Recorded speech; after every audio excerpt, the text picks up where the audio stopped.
Okay, gone. Tarik napas. Take a deep breath. Calm down. Yuk, dia ditarik aja. Just pull it. Tarik napas. Tenang. Okay, pull it. Calm down. Relax. Inhale. Jari memang udah panci rapat, tapi kau CompuBox numbers show that round one was all fighters, and you will instantly see that Caballero is an unusual physical specimen, 33 years old and giving away 11 years in age. Ladies and gentlemen, your attention please at this time. I'd like everyone to please remain silent. Earlier this week, the world of boxing lost one of its beloved members, who was a driving force alongside her husband Don, behind the scenes for over half a century as a promoter. Mitra olahraga, petinju Indonesia Daud Yordan kala itu memiliki kesempatan untuk bertarung melawan petinju top asal Panama yaitu Celestino Caballero. Gentlemen, you have received instructions in the dressing room. Obey my command. Shake hands.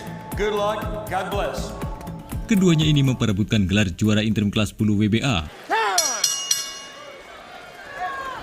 And the height differential immediately visible in the ring. Di ronde pertama, kedua petinju ini langsung tampil melepaskan pukulan untuk saling mencari kelemahannya masing-masing. Jab-jab dari Caballero terus diupayakan untuk membongkar double cover Daud Yordan. Begitu juga Daud Yordan, dia juga mengupayakan untuk memberikan pukulan kepada lawannya yang terlihat jangkung. As you see, Caballero has been known in some fights to walk opponents down. Yeah, Yordan much of a chance, but I feel a little different. Even though Yordan has not had many fights on a big level, he comes from a good boxing family. All of his brothers are... Daud Yordan pun sempat terjatuh di ronde ini, namun itu bukan suatu pukulan. Kemudian laga kembali dilanjutkan. Casamigos correctly ruling that was a slip, push down, not anything close to a knockdown. And besides that, the top featherweight in the world. Pertarungan bertambah lebih sengit ketika memasuki paruh ronde pertama. Caballero ini tampil lebih dominan, menguasai jalannya laga. Like he's dancing than fighting. He began boxing literally as a starving teenager. When he was 10 years old. He regards himself as a singer first and fighter second. Fascinating because, of course, Panama is almost entirely Roman Catholic. Very busy fighter. He really sets and controls the tempo. And it's interesting, he fights mainly with most of his weight on his left leg. He doesn't use his weight on his right leg as much. And he is hammering Yordan with body shots in round one. Di ronde yang kedua, pertarungan semakin memuncak. Kali ini Daud Yordan mencoba untuk tampil menekan. Namun petinju asal Panama juga mampu memberikan pertahanan yang solid. Trained him for this fight for the first time. He went from Panama to Las Vegas. And it was a little bit of a consolation prize for him. The original intention a few years ago was to hire... It's interesting, Caballero is a very, very busy fighter. And when you get too close to him, he has his way of smothering you with his left shoulder where you can't do too much damage to him. Pukulan bertubi-tubi juga sempat dilesatkan oleh Caballero. Hingga pada akhirnya, di detik akhir ronde kedua Daud Yordan ini di saat menyerang, tiba-tiba uppercut disusul oleh Caballero hingga Daud Yordan terjatuh. Punchers than Caballero. Right hand shot to the body thrown with great authority by Caballero. Yordan forced to defend himself almost all the time, unable to find ways to counter. There's a good left hook by Yordan. Best punch of the fight in the first two rounds by the Indonesian fighter. To neutralize the busyness. That's right. That was the count. Misses a long right hand, gets countered perfect. Daud Yordan mendapat hitungan dari sang wasit. Namun hal tersebut dibarengi dengan lonceng berakhir ronde ketiga. He was throwing the right hand and he was seeing rolling his shoulder and he came back with a rolling counter. Di ronde yang ketiga, kembali Daud Yordan untuk mencoba tampil menyerang. Namun hal tersebut mampu dibendung oleh Caballero dengan clinch. Activity. Well, that's a good point. Like he's a very busy fighter. You know? A lot of guys, as they get older, they become more on the defense. But he's an extremely pace-setting type fighter. His jab is not a hard jab, as I said earlier. Risk of putting the right side of his body in danger, and that's even worse because of the presence of the liver on the right side of your body. Daud Yordan tampil terus mendekat lawan dengan memberikan sejumlah pukulan. Namun lawan pun juga tak ambil diam. Dia juga memberikan perlawanan dengan pukulan-pukulan kerasnya. jual beli pukulan pun tak terhindarkan. Good left hook by Jordan. At 33, Caballero is hardly a prospect, but if he's trying to break into the featherweight division, he's given 3 rounds of pure professionalism and activity, and he belongs so far. Hingga di ronde yang keempat, Daud Jordan terlihat masih sulit untuk mendaratkan pukulan telak. Mengingat sang lawan juga lebih jangkung dan selalu aktif melepaskan pukulan-pukulan jab. Banyak sekali pukulan-pukulan Caballero yang didaratkan ke arah Daud Jordan. Cologne is the toughest place to come from. You can come from Panama City or Cologne, but Cologne is much tougher. 3-0. First punch whenever they're separated. Yes. But actually, I'm going to be honest with you. I think Jordan is fighting a very good fight. I mean, there's just not too much more he can do, except I would like to see a little footwork, which you never do see. But he's so predictable, but he's doing everything right as far as the delivery of his punches. Is there a chance that he would... Ya, pertarungan terus berlangsung. Jual beli pukulan terus diberikan oleh keduanya. Kedua petinju ini masih belum ada yang menyerah hingga memasuki ronde yang ke-7. Still has firepower on his punches when he delivery of his punches. Is there a chance that he wears... Still Taking a terrible beating. He still has a chance because he's strong and he's tough, but He is getting ripped to the body. I mean, I've seldom seen a fighter in the first 4 rounds take as many body shots as Caballero has landed on Jordan.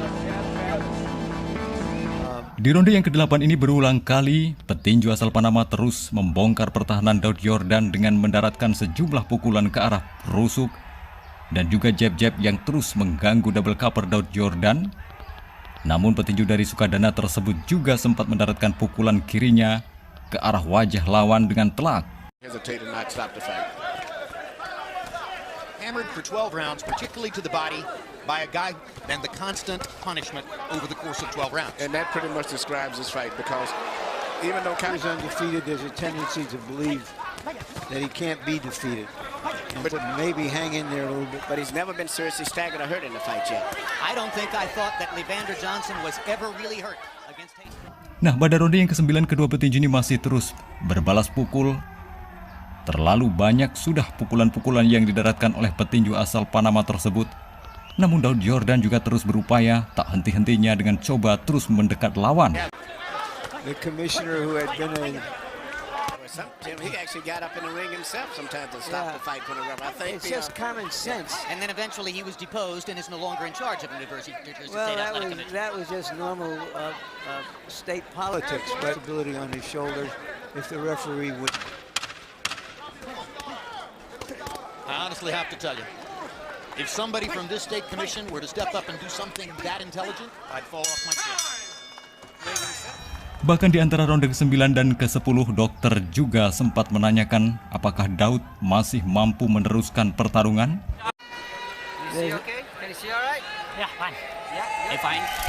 Ya, fine. Daud Jordan ini masih mampu dan membuktikan bahwa dia adalah petinju yang sejati dengan pantang menyerah.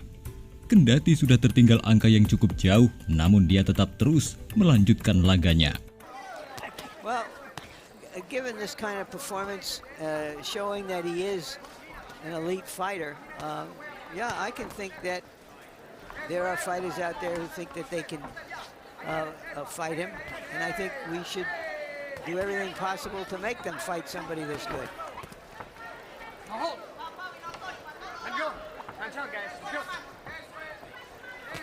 I mean, you know, we're seeing a one-sided fight here, but it's not like he's fighting a top opponent. Correct.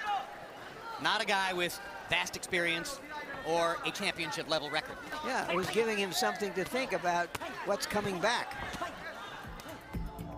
Kemudian di ronde yang ke-11, Daud Jordan terus dengan sekuat kemampuannya merengsek masuk. Namun petinju Panama tersebut juga masih dengan mudahnya menghindari serangan-serangan Daud Jordan dan juga mendaratkan sejumlah pukulan. You know, the first 6 rounds were so easy, Emmanuel. I wonder if Caballero lost some of his concentration. He's allowed... There's a commissioner and there's a referee. Well, you have to talk about something when you see the same thing for 12 rounds. Same thing round after round after round.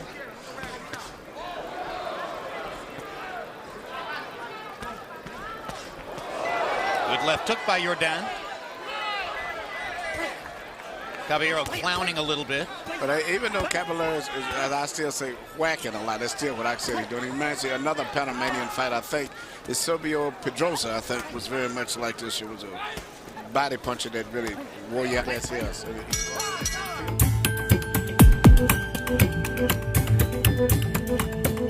Tibalah kemudian di ronde yang terakhir, di saat dengan leluasanya Caballero ini menghujami pukulan. Namun di saat itu pula, dia hampir terjatuh terpeleset dan itu dimanfaatkan oleh Daud Yordan dengan mendaratkan sejumlah pukulan.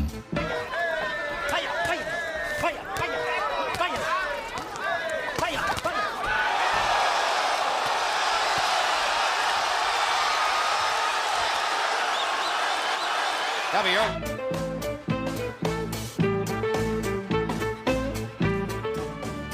Namun kendati demikian, setelah laga usai, Daud Yordan ini akhirnya harus mengakui keunggulan lawannya dari Panama yang menang angka mutlak.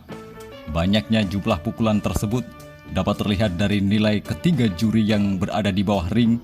Mereka dengan memberi skor 120-107, 119-108, dan 118-108 untuk Celestino Caballero.